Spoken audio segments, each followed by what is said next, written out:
وہ ذیلی کمپنی جو اس دن تک بڑی مستحکم تھی اب نیچے کی طرف لڑک رہی تھی۔ یا خدا! تیمار کے ہاتھ پسینہ پسینہ ہو گئے۔ اس نے گہرا سانس لیا اور وہ نمبر ملایا جو وہ ایسے وقتوں میں سب سے آخر میں ملانا چاہتا تھا۔ بپ بپ۔ کال اٹھنے میں 10 سیکنڈ سے زیادہ لگ گئے۔ دوسری طرف سے وہی مانوس مگر حد سے زیادہ پرسکون آواز آئی، اتنی بے فکری سے جیسے بات کسی معمولی فائل کے بارے میں ہو۔ ہاں اہان فتین سیال، پچھلے چند دنوں میں آپ نے کمپنی کے ساتھ کیا سلوک کیا ہے؟ یہاں تو آگ لگی ہوئی ہے۔ تیمار تقریباً چیخ پڑے۔ جس ذیلی کمپنی کو ہم نے اتنے پرائسز پہ خریدا تھا، کسی نے اس کے شیئرز بے تحاشا بیچنا شروع کر دیے ہیں۔ اگر ہم نے روکا نہ تو قیمت یقینی طور پر نیچے گر جائے گی۔ دوسری طرف موجود شخص پر جیسے کوئی اثر ہی نہ ہوا۔ تیمار کو اندازہ نہیں تھا کہ باز کے چہرے پر اس وقت کیا تاثرات ہیں، لیکن اس کے لہجے سے لگ رہا تھا جیسے وہ اس خبر سے خوش ہو گیا ہو۔ پھر گرنے دو۔ بہت سادہ سا جواب آیا۔ صبر کیجیے۔ آپ نے کیا کہا؟ تیمار نے کان کے پاس موبائل دبایا۔ آپ نے کہا انہیں گرنے دو؟ اہان فتین سیال، شاید آپ نے میری بات سمجھنے میں غلطی۔ تم نے بالکل صحیح سنا۔ اہان نے بات کاٹ دی۔ متعلقہ ڈپارٹمنٹس کو اطلاع دو کہ وہ مداخلت نہ کریں۔ شیئر کی قیمت گرتی رہے، بعد میں وجہ تلاش کر لیں گے۔ تیمار بے ہوش ہوتے ہوتے بچا۔ یہ آدمی مکمل پاگل ہو چکا ہے۔ 2 ہفتے ایسے غائب رہا جیسے زمین نگل گئی ہو، اور اب واپس آ کر اپنی ہی کمپنی کے حصے کی قیمت گرتی دیکھ کر بھی آنکھ نہیں جھپکا رہا۔ مایوسی سے فون رکھا۔ کافی دیر تک کرسی کی پشت سے سر ٹکائے بیٹھا رہا۔ پھر دانت پیس کر متعلقہ ڈپارٹمنٹس کو ہدایت دی کہ کچھ نہیں کرنا، بس تماشا دیکھنا ہے۔ 2 گھنٹے بعد مورانچا میں اینڈی کے ولا کے اندر روزمار اور اینڈی دونوں اپنی بڑی بڑی اسکرینوں پر سے نظریں نہ ہٹا پا رہے تھے۔ سیال کارپوریشن کی ذیلی کمپنی کے شیئرز واقعی ایک سیدھی لکیر کی طرح نیچے آ رہے تھے۔ انہیں اندازہ ہی نہ تھا کہ قیمت اتنی تیزی سے گرے گی۔ آخر اینڈی نے گھبرا کر مروہ کو روکنے کے لیے کہا۔ اگر وہ اس وقت نہ کہتا تو شاید شیئرز کی قیمت 0 کے قریب پہنچ جاتی۔ خدا کی قسم! اینڈی نے کرسی سے اٹھتے ہوئے کہا، یہ واقعی کمال ہے۔ وہ پوری طرح جوش میں آ چکا تھا۔ چلتے چلتے اچانک رک کر مروہ کی طرف پلٹا۔ ڈاکٹر مہل، تم نے واقعی مجھے حیران کر دیا۔ اب مجھے تمہاری صلاحیت پر کوئی شبہ نہیں۔ پتہ ہے آج انہیں کتنا نقصان ہوا ہے؟ مروہ نے پرسکون سا سانس لیا۔ ہونٹوں پر ہلکی سی مسکراہٹ آئی۔ ابتدائی شیئر پرائس کے حساب سے شاید آج انہیں 1 ارب سے زیادہ کا نقصان ہوا ہوگا۔ ہاں بالکل، پورے 1 ارب۔ اینڈی نے زور سے میز پر ہاتھ مارا۔ ڈاکٹر میل، تم واقعی کچھ اور ہو۔ جب میں تمہاری عمر کا تھا تو اتنا جارحانہ کھیلنے کی ہمت نہیں تھی۔ میں ضرور تمہارے ساتھ کام کرنا چاہوں گا۔ وال اسٹریٹ کے اس دیو نے ایک نایاب ہیرے کو پہچان لیا تھا، اور وہ اتنا خوش تھا کہ فوراً مروہ کو اپنی ٹیم میں شامل کرنے کے لیے تیار ہو گیا۔ یہ سن کر مروہ نے اندر ہی اندر گہرا سانس لیا۔ آخر کار میں اندر آ ہی گئی۔ شام تک اینڈی نے مروہ کے اعزاز میں ویلا میں ایک شاندار ویلکم پارٹی رکھ دی۔ اپنے تقریباً تمام اہم پارٹنرز کو مدعو کیا، وہ لوگ جو پردے کے پیچھے بیٹھ کر مالیاتی دنیا کے بہاؤ کو موڑتے تھے۔ بڑی ہال میں 50 سے زیادہ لوگ موجود تھے۔ ہر ایک کی پشت پر کوئی نہ کوئی گیم، کوئی نہ کوئی سرمایہ، کوئی نہ کوئی راز چھپا ہوا تھا۔ کیا ہوا مروہ؟ تم اتنی خوش تو نہیں لگ رہی؟ نرم سی آواز اس کے قریب آئی۔ مروہ کے ہاتھ میں جوس کا گلاس تھا۔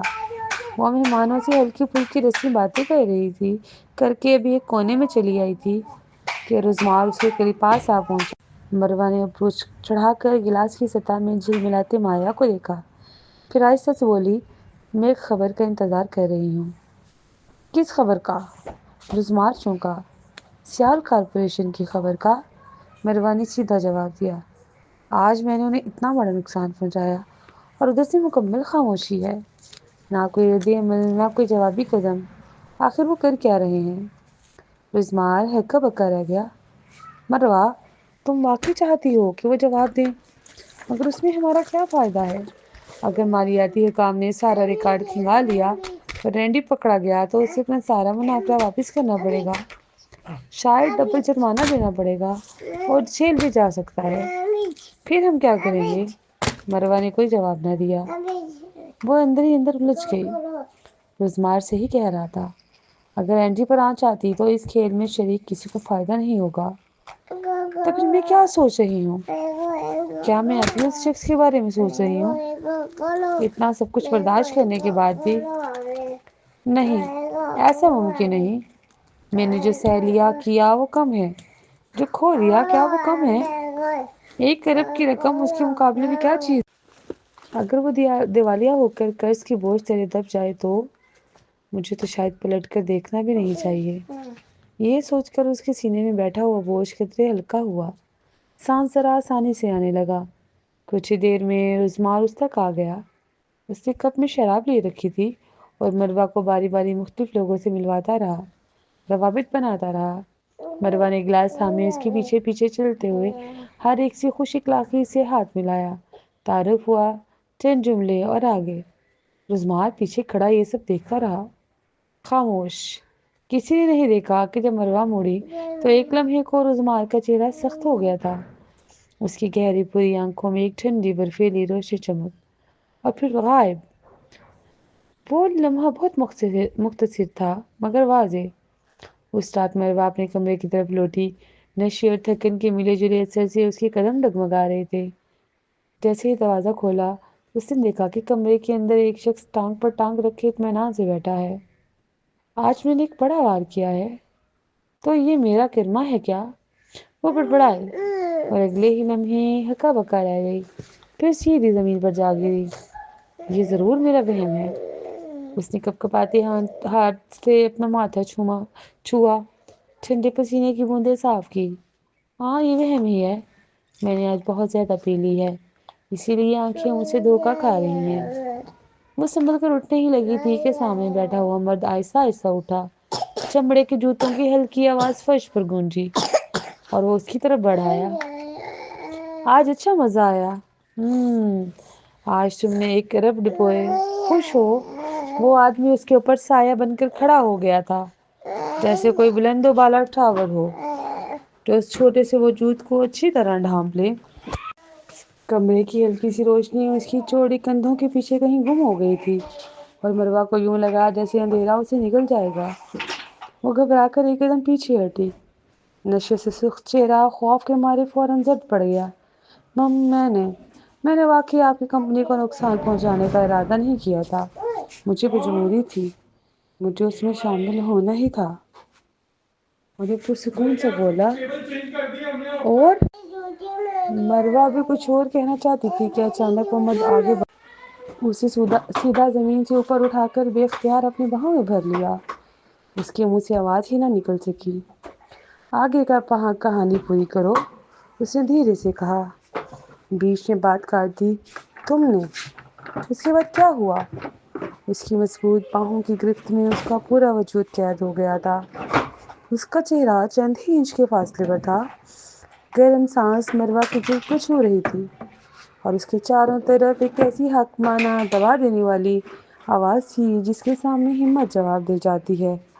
نشہ، تھکن اور اس مرد کا بے حد خوبصورت چہرہ، ان تینوں نے مل کر مروہ کی عقل کا آخری سہارا بھی توڑ ڈالا۔ تو میں نے تمہارے آنے کا انتظار کیا، وہ لڑکھڑاتی آواز میں بولی۔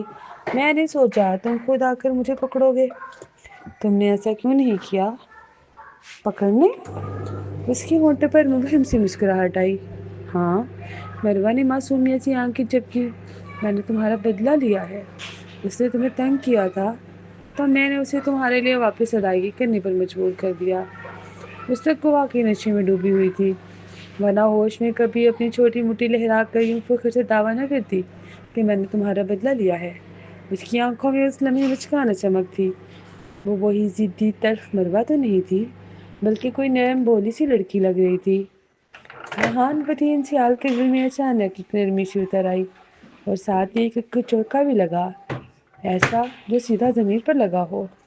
اس نے سب کچھ اسے پشت ڈال کر اسے اپنے قریب کر لیا۔ نرم بوسے اس کے چہرے اور لبوں پر بکھرنے لگے۔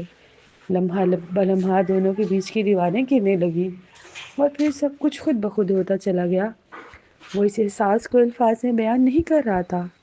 یہ عورت جس ضد اور چنگاری نے شروع میں اسے چڑھا رکھا تھا، وہی آج اس کے دل کے بہت نزدیک آ چکی تھی، بغیر سمجھے وہ اس کے دل کے اندر اتر گئی تھی، اور اب اسے اپنی ہی اذیت پر شرمندگی ہونے لگی۔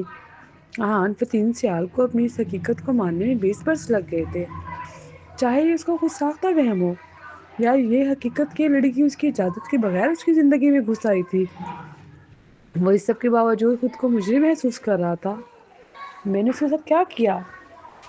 کوڑے کی طرح برتاؤ کیا، جبکہ اس نے میرے لیے بلا شکایت سب کچھ قربان کر دیا۔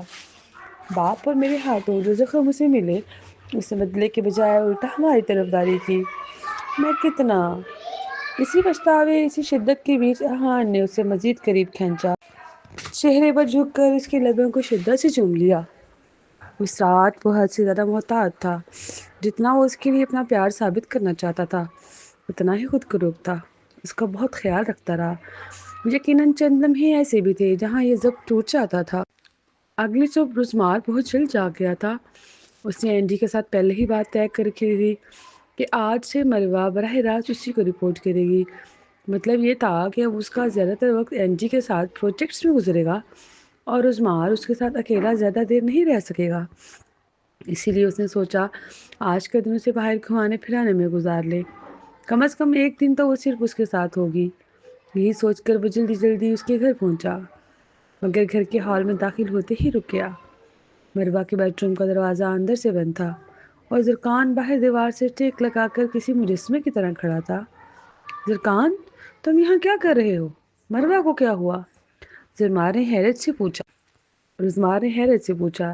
زرکان نے جیسے ہی پلٹ کر دیکھا کہ سوال رزمار کر رہا ہے، اس کے چہرے کی رنگت ذرا سی بدلی، پھر بولا کچھ نہیں، حالانکہ اس کے سیاہ بالوں کے نیچے بنی گہری ہلکی سوجن اور مسلسل آتی ہی جمائیاں صاف بتا رہی تھی کہ وہ پوری رات جاگا ہے۔ وہ آخر کیا کہہ رہا تھا؟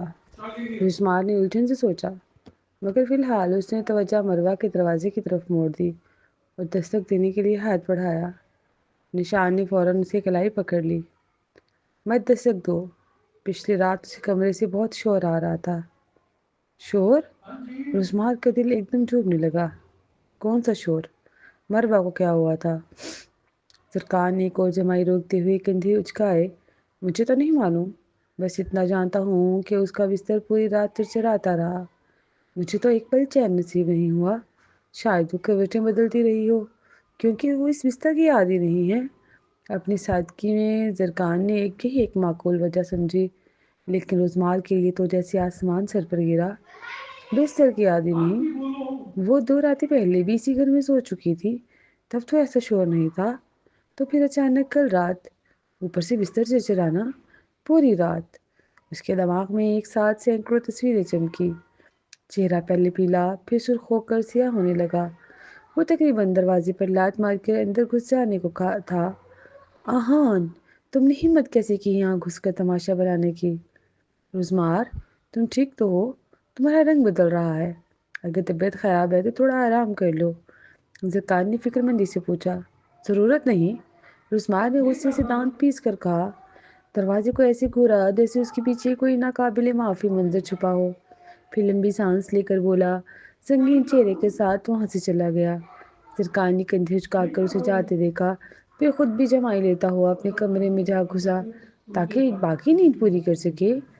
جب دونوں آخر کار بستر سے نکل کر باہر آئے تو گھڑی دوپہر کے 2 بجے کے قریب تھی۔ مروہ بستر سے اٹھی، لیکن فوراً ہی واپس پلٹ کر بیٹھ گئی۔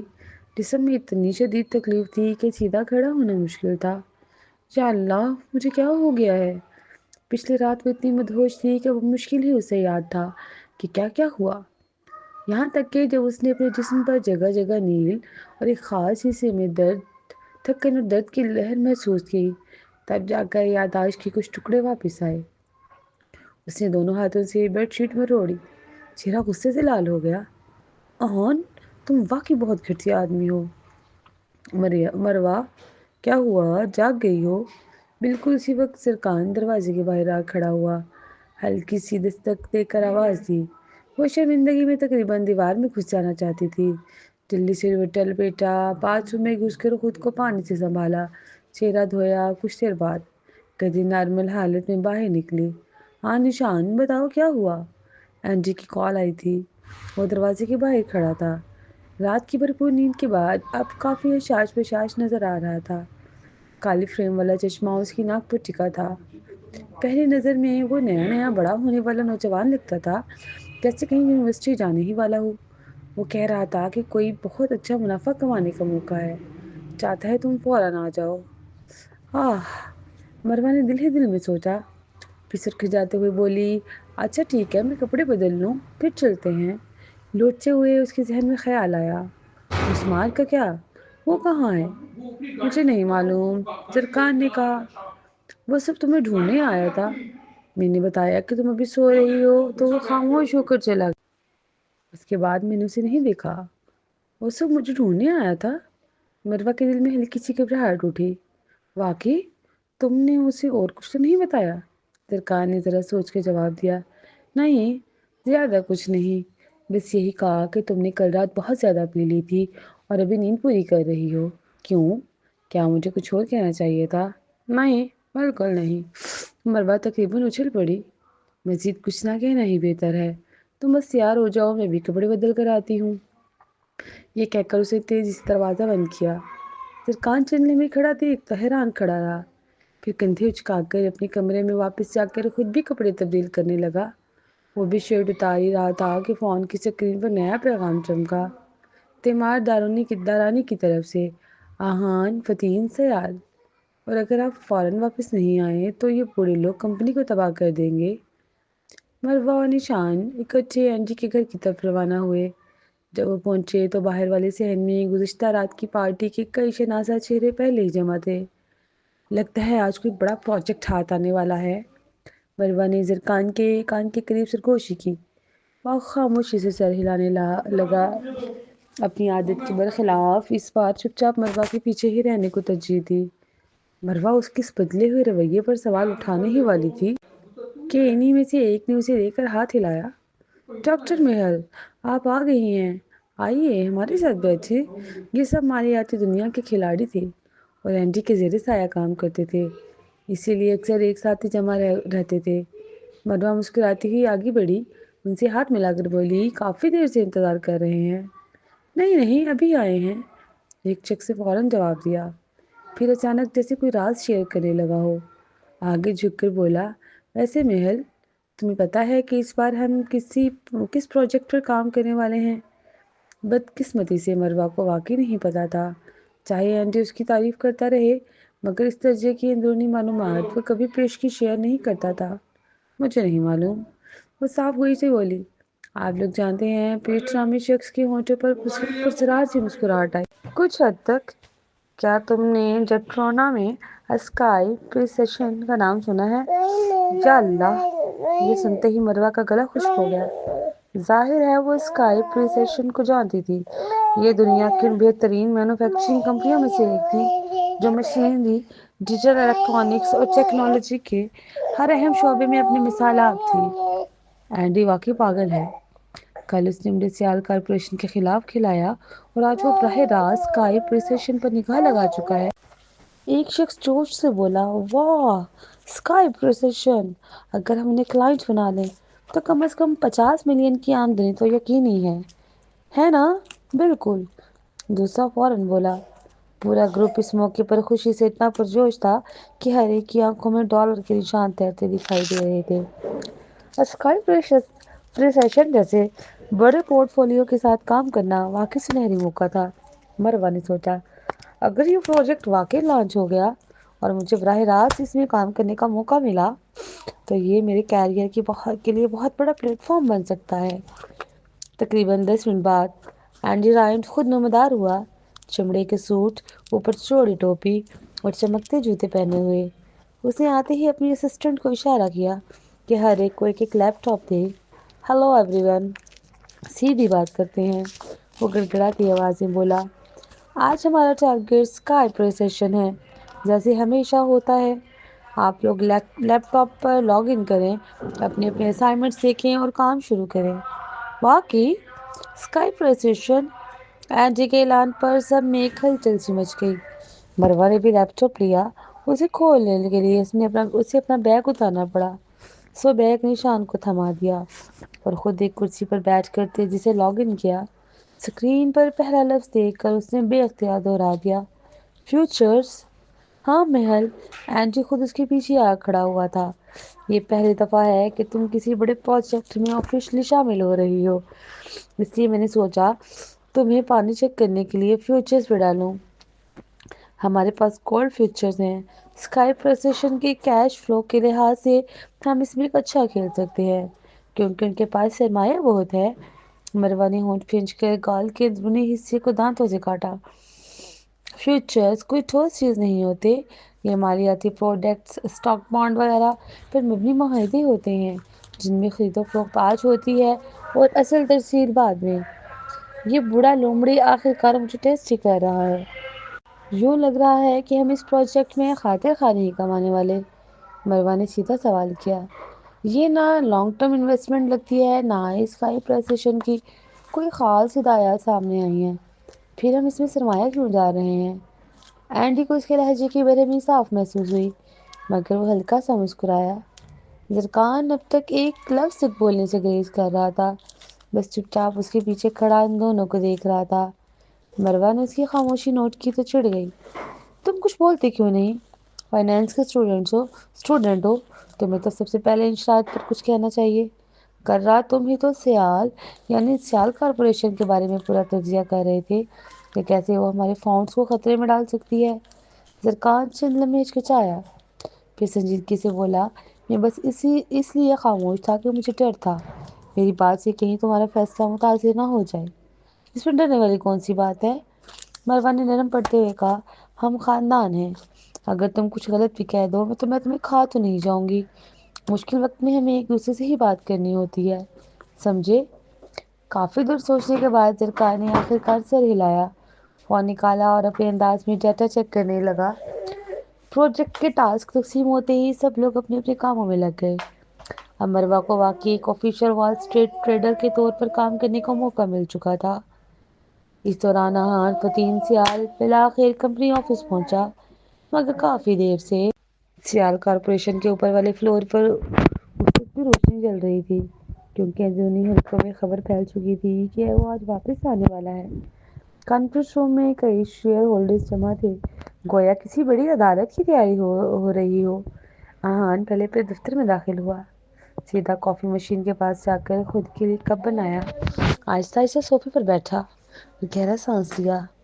میچنگ روم میں کیا طوفان کھڑا ہے؟ وہ فی الحال اس کی کوئی پرواہ نہیں کر رہا تھا۔ گزشتہ رات کی مشقت واقعی اس کی ٹانگوں سے توانائی نہ چھوڑ چکی تھی۔ باہر تیمار دارانی دفتر کے دروازے کے سامنے بے چینی سے ٹہل رہا تھا۔ باس کے اتنے آرام سے کافی پیتے چلے جانے پر ان کے گھٹنوں میں تو جیسے کمزوری سی آ گئی ہے۔ آہان صاحب، آپ ابھی بھی یہاں آرام سے کافی پی رہے ہیں؟ اب اس کے لیے وقت نہیں ہے۔ شیئر ہولڈرز کانفرنس روم میں بیٹھے ہیں، حتیٰ کہ کرام سیال سینٹر بھی آ گئے ہیں۔ کیا؟ آخری جملے نے آہان کی توجہ کھینچ لی۔ انہوں نے والد کو بھی بلا لیا؟ یہ بوڑھے لوگ باقی فارغ بیٹھنے کے عادی نہیں، ہر وقت نیا مسئلہ کھڑا کرنے پر تلے رہتے ہیں۔ آہان نے ہونٹ سختی سے بھینچے، کافی کا کپ میز پر رکھا، ہلکی سی ہچکچاہٹ کے بعد اگلے کمرے کی طرف چل پڑا۔ موم، وہ دروازے تک کبھی پہنچا ہی نہ تھا کہ اندر سے چیزوں کے گرنے، فائلیں پھینکے جانے کی آوازیں صاف سنائی دینے لگی۔ اکرام، کمپنی صرف آپ کے بیٹے کی تو نہیں ہو گئی؟ اس نے پلک جھپکتے ہوئے پورا ہمیں 1 ارب کا گھاٹا دے دیا، وہ بھی ہمیں اعتماد میں لیے بغیر۔ بالکل، یہ کوئی چند ہزار کا نہیں، پورے 1 ارب کا نقصان ہے۔ آہان صاحب پورے احترام کے ساتھ، کیا ہم نے اسے یہ عہدہ اس لیے دیا تھا کہ وہ ہماری کمائی یوں بے دھیانی میں ضائع کر دے؟ آپ، اکرام سیال کافی عرصے بعد کمپنی میں آئے تھے۔ شیئر ہولڈرز کی ان تیز جملوں کے جواب میں وہ الفاظ ہی نہ چن پا رہے تھے۔ آہان نے یہ سب سن کر ہاتھ اٹھا کر دروازہ کھولا اور اندر قدم رکھا۔ کلیک! وہی تھا، دروازے کے دہانے پر کھڑا، سرد چہرہ، گہری آنکھیں، سیاہ سوٹ میں بے داغ وقار۔ اسے دیکھتے ہی کمرے میں سکوت چھا گیا۔ سیال کارپوریشن میں کوئی بھی، حتیٰ کہ شیئر ہولڈرز بھی اس کے سامنے زیادہ دیر آواز نہیں اٹھاتے تھے۔ آہان کچھ کہے بغیر کمرے میں موجود ہر چہرے کے تاثرات نوٹ کرتا رہا، میز کے سرے کی طرف بڑھا، اپنی کرسی کھینچی اور بہت سکون کے ساتھ بیٹھ گیا۔